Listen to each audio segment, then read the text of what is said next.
Goldilocks and the Three Dinosaurs. Once upon a time, there were three dinosaurs. A daddy dinosaur, a mommy dinosaur, and some other dinosaur who was visiting from Norway. That doesn't look like a little dinosaur. Well, he was. And one day, for no particular reason, the three dinosaurs made their beds, positioned their chairs just so, and they cooked 3 bowls of delicious chocolate pudding at varying temperatures. That we should make a cookie heart for Mommy. Sure.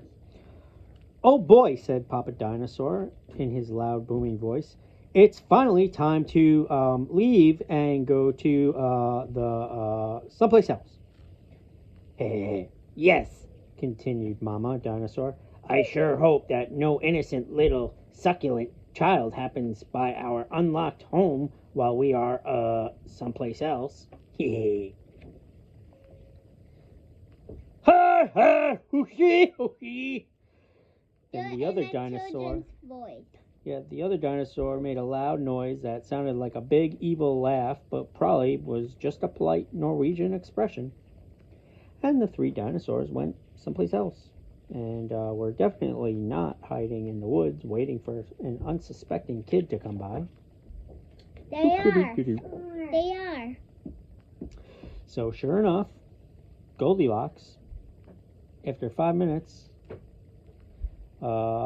came trampling along, and she wasn't supervised.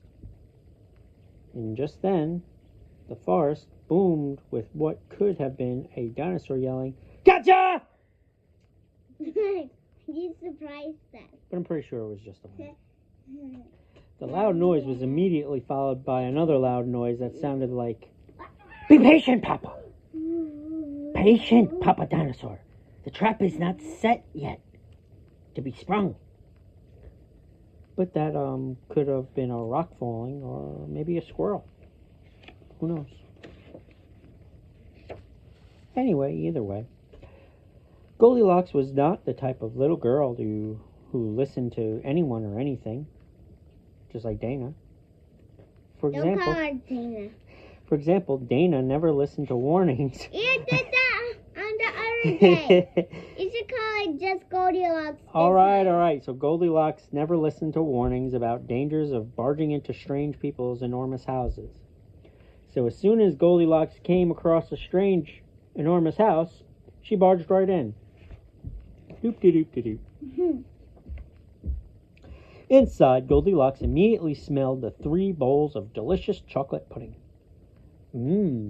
Said Goldilocks. The chocolate pudding smells delicious. If only I could get all the way up to the top of that counter.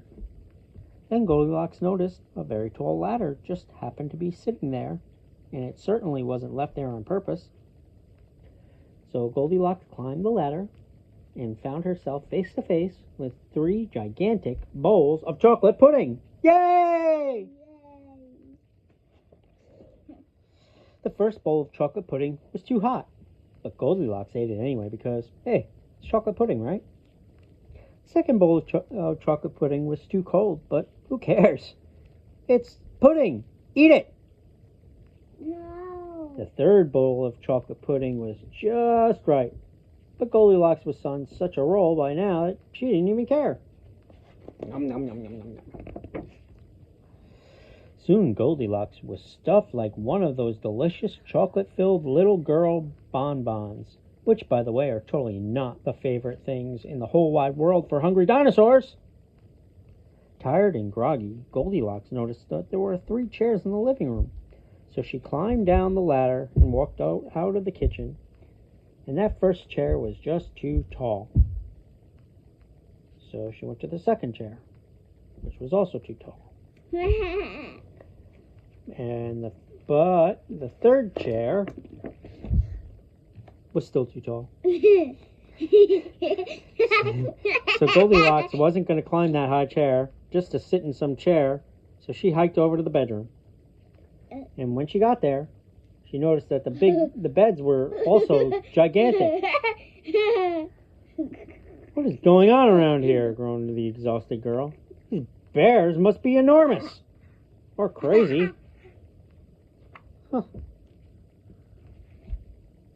Just then, the room filled with a loud, booming noise that was either a passing truck or a dinosaur gloating. A few more minutes and she'll be asleep, so delicious. Chocolate-filled little girl. Bonbons are yummier when they're rested. Even the little girl who never listens to anyone or anything had heard that. I want to say. Okay. Yay. Goldilocks took a minute to stop and think, which is much longer than she's used to stopping and thinking. Hey, she told herself, this isn't some bear's house. This is a dinosaur's house. I'm out of here. Say what you like about Goldilocks, but she was no fool. As quickly as she could, she ran out the back door and got out of there. And just then, a loud plane flew by, which sounded pretty much like a trio of dinosaurs yelling, "Now!" or "Charge!" or Norwegian for "Junji Bundi Banban time!" Say that again. Junji Bundi Banban time! It sounds funny. And suddenly, and completely coincidentally, the three dinosaurs rushed through the door. But they were too late. Can I send the phone? No. Goldilocks was gone, and all that was left in the house were three disappointed dinosaurs. Oh, they're not going to eat themselves, are they? The end. What does that say? And the moral of the story is, Stop. if you ever find yourself in the wrong story, leave. And the other moral of this story for the dinosaurs is lock the back door. The end. Okay, so wait a minute. There's something under. So look at this one and look at the ending. See, look. Yep. Goldilocks and the three bears. Yeah, but they were dinosaurs, not bears. The end. Okay, you're going to say goodnight. No. You wanna Good night, Mama. What? Mommy. Okay, say goodnight to Mommy.